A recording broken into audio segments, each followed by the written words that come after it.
All right, hello everyone. We're back with Go Broke Investing with Jiz and Leon. And today we wanted to cover some terms that you may hear in investing called like fundamental analysis and technical analysis. These are kind of like fancy words and terms that are used, but we're going to break it down to just the basic level. And we're going to talk about how a stock performs or a crypto based on it, the company versus the market. And that's really what this is about, the company versus the market. Are you investing in the company or are you just paying attention to the market? So without further ado, Jiz is going to hop into it. Thank you, Leon. Um, Hello, everyone, once again.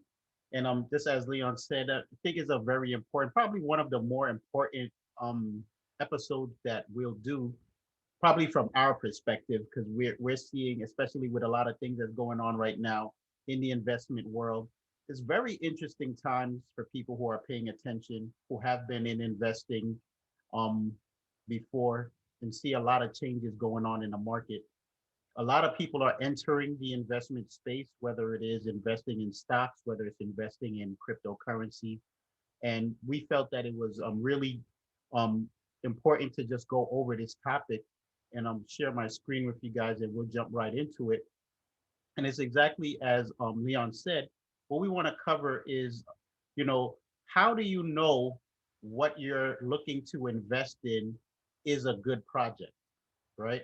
So, you have to ask the right questions. There are a lot of different strategies that people use, whether you're investing again in stocks and crypto. A lot of them are the same questions, but you don't want to just hop into a project and invest your money, your hard-earned money, just because somebody is excited about something. You need to investigate, right? So that's what we're going to go into today is how do you investigate and how do you decide if this is worth your money, right? So one of the first things you want to ask is who, right? Who is the company? So I have two examples here: Disney Corporation, right? And we have Cardano, which is a cryptocurrency, which we actually went over in a previous podcast, in a previous episode. So you want to check that out if you haven't heard us talk about Cardano. So most everybody knows about Disney, right? If you were paying attention last year, like everybody else, many companies, especially theme parks, right? Disney makes a lot of their money from theme parks, took a hit because of the pandemic. So analysts, experts, quote unquote experts, were all saying, Disney's going to be hurt, you know, dump Disney, sell Disney. And, that's a short term play. One of the things that you'll hear Leon and I always ask is, what is your time horizon for your investment? Are you looking for a quick flip of your cash, or are you in it for the long term? Most of the stuff that we're talking about, and I know myself and Leon do, we exercise long term investments. So I'm interested in putting in something. I'll hold it for years before I realize a return or I look to, sell from it. And Disney is a project that, full disclosure, I own Disney stock, and I believe in the company. How can, I don't want to be biased, but if you see all of the different things that Disney does, right, they did okay because they were able to transition from the theme parks, from the cruises, right, and focus more on their streaming service, on the movies. They had a couple of movies that were supposed to get released in the theaters, but last year the theaters were shut down. So what did they do? They made it available um, on their streaming service, right? So once again, they have enough different products and services that they could offer their customer base so that they can then continue to make revenue. And they surprised Wall Street and had some, really good revenue come in. And then, people started buying the stock. And then same thing with Cardano. We talked about Cardano in a previous episode. Is a cryptocurrency. It's a platform that works pretty much, if you're familiar with cryptocurrency, in competition with the likes of Ethereum. They're just now getting started. This year is supposed to be a banner year for Cardano. A lot of projects that they're doing. They're releasing products and services out into the crypto space, the blockchain space. So when you ask that question, who are they, right? It's not just a name, right? It's not just a meme, right? They have some substance behind them. Who is their team, right? When you talk about Disney, the CEOs of Disney have all been legendary CEOs. These are people who have taken the company farther than the previous generation of executives, right? These are people who, when they write a leadership book, when they write a business operations book, like people flock and they are bestsellers, right? These are people who other customer service based industries mirror their culture, right? When we talk about Charles Hodgkinson, if Chris Hodgkinson, he came from Ethereum. He was one of the founders of Ethereum. So if you follow and you read up on these different cryptocurrencies, you know, when somebody comes from a top winning company, a top winning project, it's like somebody who was running with, you know, Michael Jordan and the Chicago Bulls back in their dominant days, right? Somebody on his team, it doesn't have to be Jordan, but is one of the top five, top six players, leaves and goes to another team or leaves and starts his own team, right? People are going to pay attention, right? So, I'd like to throw in Steve Kerr. yeah, yeah, Let's use Steve Kerr. He goes yeah. to the Golden State Warriors. Mm-hmm. People believe in Steve Kerr Mm-hmm. because he was on that team Mm-hmm. with Michael Jordan. Yeah. Look what he does. He turns the Golden State Warriors into champions. Yeah. And that's the thing that you can see happening a lot right now in the past few years in the blockchain space. It happens all the time in business as well with stocks, right? How many of these guys who started, right? They call them the guys from Silicon Valley, right? How many of them started Twitter, started Facebook, started PayPal, started Square, started, you know, you could, the list goes on and on. And when you hear the name and you're like, oh, that's the guy who started PayPal, right? If he starts another project, you're like, I can't wait for that to go public, right? Because you know that it's going to be legit, or it should be legit, right? There's no way to guarantee. There are no guarantees. And that's why you ask these questions, right? So when people found out that Chris Hoskinson's left Ethereum and he was going to do his own project, people paid attention. And that's why the coin was already had a certain market cap, the amount of money in that project from outside funders before they even released their first project, because they believed in him and his work ethic, right? So who are the customers, right? Who are they servicing? Are they servicing the public? Is it a business to business enterprise, right? If you're asking these questions and you can't answer that, who are the customers? What are they supposed to be doing? That's a red flag, right? Who are they partnered with, right? Disney, who partners with Disney? Everybody wants to partner with Disney. They can partner with whoever they want, right? There's lines around the block of businesses that want to brand Disney product and get their name, right? Cardano, they have different companies that they're working with right now. And as more and more people start to learn what their platform can do, they have a laundry list. And if you know, do your own research and check you know, different sites to find out what they're doing, you'll see the list of projects that are getting released with them, the different types of companies that want to work with them and use their code, because it's really well developed, right? So those are the things that when we talk about the who, is that what you want to be asking, right? So now we kind of touched on it a little bit. The next question you want to ask is what? What is their product? What is their service? Right? So just keeping along with those lines, you talk about Disney is entertainment, right? Family entertainment. That's what Disney is known for, right? They have cartoons. They started off with, you know, Mickey Mouse and the whole gang. They had the theme parks that opened up, Disney World, Disneyland. And then you have different movies. Now they've expanded, right? They have ESPN. They've added a sports franchise to their lineup. They also have um, Marvel. They bought Marvel, right? Entertainment. So now they added a major comic book franchise to that. Also expanding their movie offerings, the branding, right? The branding in itself is priceless, right? And then you can see as well on top of that, what did they get recently? Star Wars, right? Another major franchise. So when you talk about what is their product and what is their service, you have to be able to know that, and what is it something that they can be monetized, that can be profitable, right? When you talk about Cardano, it's their platform, their coding language, the efficiency, as far of it running, as and also the efficiency of it not being costing fees, a lot of fees, excessive fees for people using their platform for transactions, right? So these are all things that you should be able to research. You should be able to find that information. If you're talking about stocks, you're talking about things that are traditional investments, you can actually go to different brokerages, and you can get detailed information, what they call a prospectus. You can get that from the company. A lot of that stuff you can just, Google the name of the company and then find the website of the company, and you can get all of that information as well, right? It shouldn't be hard for you to find.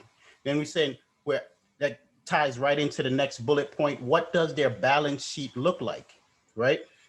So, and definitely, Leon, if you want to chime in on that as well, I like, one of the legendary investors who I've kind of learned how to ask the right questions is Warren Buffett. Everybody knows Warren Buffett. You should, if that name is not familiar to you, right? He has many books that he wrote about investing, but the guy is meticulous when it comes to researching a potential investment.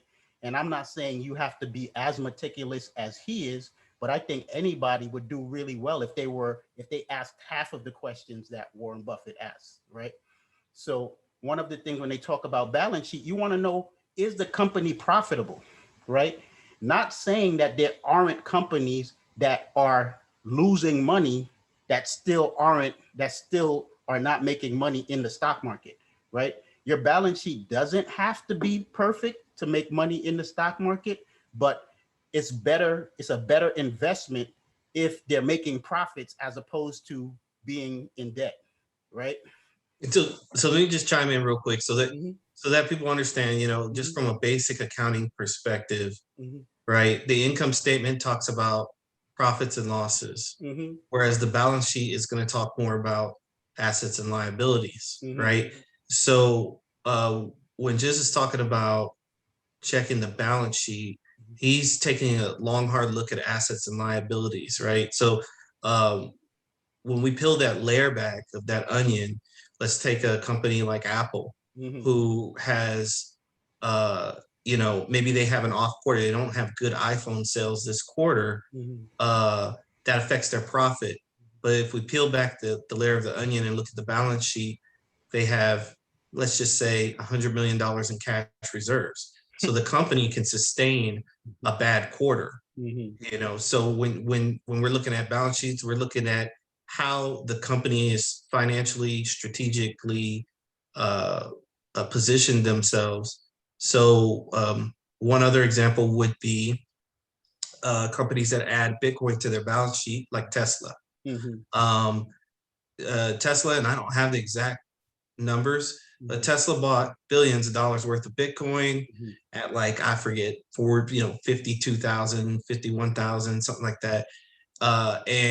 And then it shot up to 60,000 a coin, and then they sold some of it off. mm-hmm, uh, they essentially cashed in a profit on their balance sheet, mm-hmm, and they also hedged against inflation. mm-hmm, So those are the types of things when you talk about balance sheet. And I don't mean to get too far into the weeds of it, mm-hmm.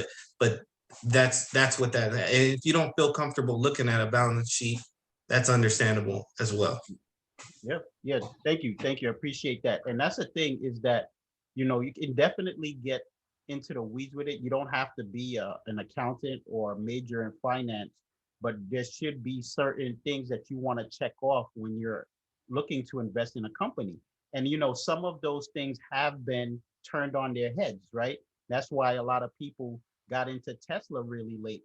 Some people have never gotten into Tesla because how long was that company in the red?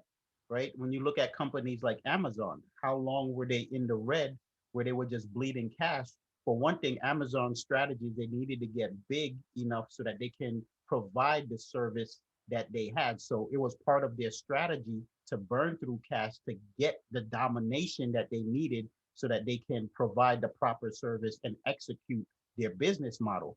But a lot of people on Wall Street were just looking at them and like, look at how much money these guys are losing year over year, and they didn't understand the strategy that Jeff Bezos was using.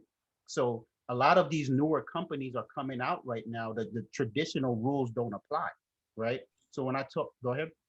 I was going to say with software companies, something that I've always noticed about software companies is you can't really pay too much attention to their profit and loss, because I could show you a loss this quarter or even year over year.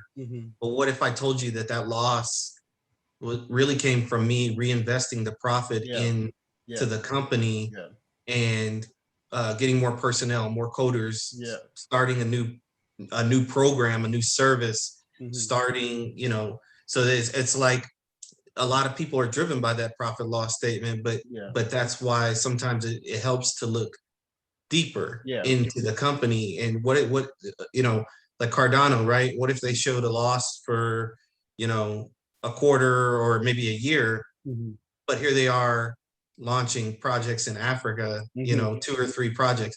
So what they're doing is they're taking their profit and reinvesting it into their business. I mean, and to break it into even simpler terms, let's just say every year you contribute to a 401k, right?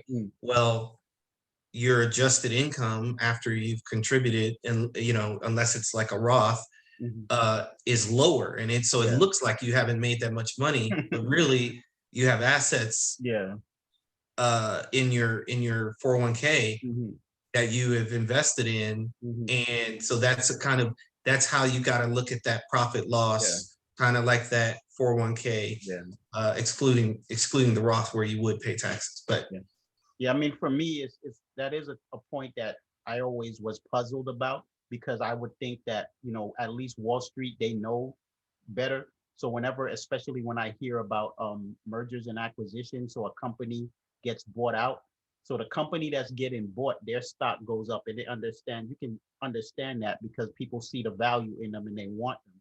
But then the company who made the acquisition, who is spending money to buy another company, their stock goes down for a short period of time, because now they're being penalized because they're burning through cash.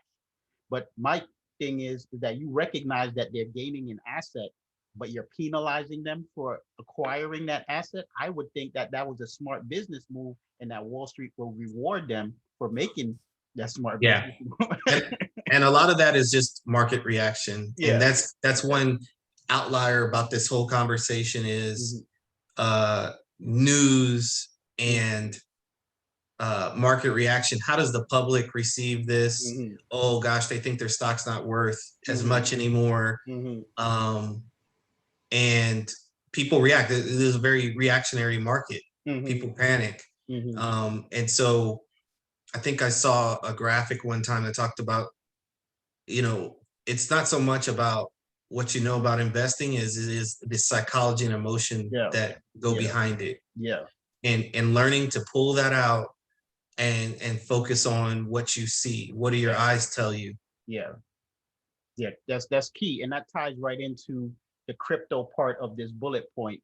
Is when we talk about the balance sheet of cryptos, you can talk the same thing, assets and liabilities, but when you're specifically talking about cryptocurrencies, there's certain questions that right now are the main influencers on whether a price of a coin is going to go up or whether that coin is going to stagnate.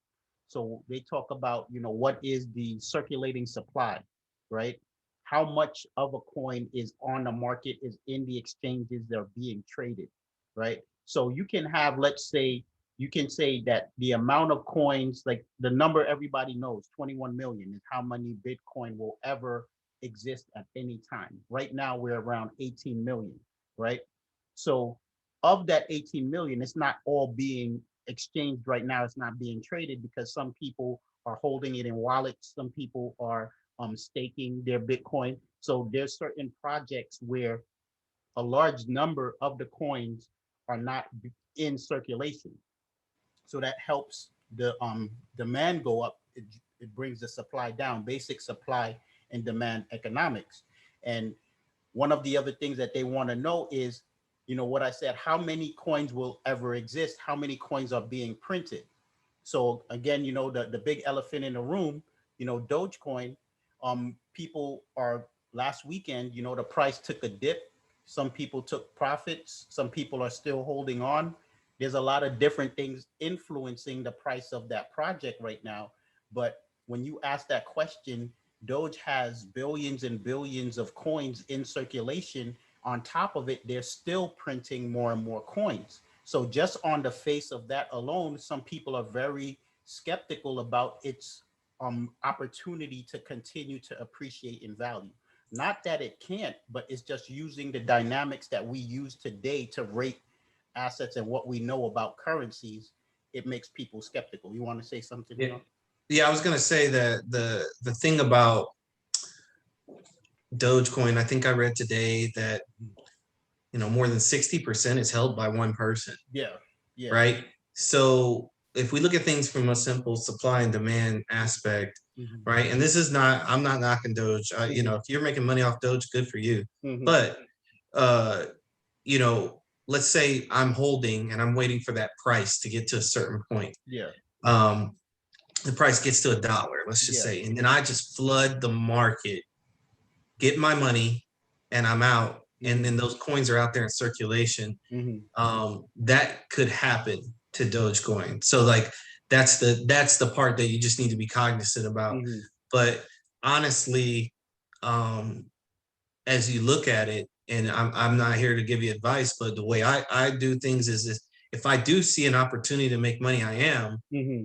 but I'm rolling that money, the profits back into the more stable cryptos and the Hmm. cryptos that I know that will probably last longer and the stocks that I know that will probably last longer, Hmm. um, that are stronger, immutable. Yeah. So if you made $10,000 off of Dogecoin, Hmm. if let's just say I made $10,000 off Dogecoin, that immediately for me would be going into Bitcoin. Yeah. So, Yeah. because I know Bitcoin, if big corporations, and this could bite me, but big corporations hold Hmm. Bitcoin on their balance sheet. So Yeah. that's Yeah. something. But Yeah. now I know somebody will come back and say, well, wait a minute, SpaceX is taking Dogecoin Mhm. for, for their launch. So there you go. I mean, Yeah. but we were talking about the supply and demand. So Yeah. Yeah. I mean, that's the thing is, I guess we can have another episode specifically talking about, the philosophy behind Bitcoin and, some people who a cautionary tale about Dogecoin and about, whether or not it's safe to get in a project where a certain amount of the supply of a coin is being held by a small minority. So I think that's something, especially if we're talking to people who are relatively new to the blockchain space, to the crypto space. I think it's cool information to learn because it adds to the picture of as you start to get into the space. Whatever you're doing is good to get extra information and good to read up on the industry that you're involving yourself in. So I would definitely like to do an episode on that. But as we keep it moving, right? Key thing is timing. Timing is everything, right? So when we talk about when should I invest, when should you get into a project, right? A lot of savvy investors, they don't get in on the first day of an IPO, right? Warren Buffett, he used to say he never got in on IPOs because he didn't trust it, right? He's like, if the company is a good company, he's going to put money in when he sees what the company can do after a period of time and has shown that it can, weather the storms. And then when something happens that caused the price to go down, a hiccup in their business, and he gets it at a discount, right? So again, let's say, well, just recently we had a well-named rapper post on his social media that he got into Dogecoin like what 2-3 weeks ago because of he had FOMO. right? So he was like, everybody's out here making this money. He dropped a few million. No, not a few million. It was like 50,000. 50,000. It's still probably pocket change for him, but like serious money for the average person. And he did it because he was tired of sitting on the sidelines. Now that was 2 3 weeks ago. So depending on what his goal was, he probably didn't make the profit he wanted to make, right? So that's the thing, is that a lot of people were saying, should I get into Dogecoin? Should I, both Leon and I have people hitting us up all the time. And I know people who've had it for over 6 months, over a year, you know, that's when you want to get in. And I'll keep using that same analogy, because when you talk about crypto, everybody's like to the moon, right?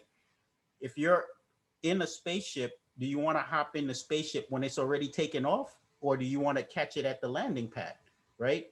So getting into Dogecoin last week, even last month, it already took off. It already took off. So what you need to do is you need to wait for it to come back down. And that's the thing, that when they talk about timing the market, it's always buy low, sell high, right? So that's the thing, is it takes discipline. Is That's what Leon was talking about, is that being able to ask these questions is one thing, but it's also being able to sit on your hands and wait for the right opportunity to get in, the right opportunity to buy, and the right opportunity to sell, right? You wanted to say something, Leon? No, and we just kind of covered, through fundamental and a little bit of technical analysis when we went through, but we really didn't dive too far into like the technical analysis side of things. So consider this episode more about the fundamentals, and to kind of I would say tie it all back together. Let's go back. Is this the last slide? Yes. Yeah. Let's go back to the first slide. Okay. So we use Disney, but I'm going to use one that I always like to use. So I'm going to use Roku. Okay. So who is the company? Roku, right? Who are their customers? Well, we know everybody loves to stream, right? So you talked about Disney. Disney's offered on Roku, right? So you buy a Roku because of their partnerships and who they partnered with to stream into your house, right? Go to the next one. What is their product or service? Well, they sell a device, right? And their device carries these partnerships. So they're not really getting a piece of that. However, there is the Roku Network, and there is all these byproducts associated with it. Which is cheaper So than regular cable.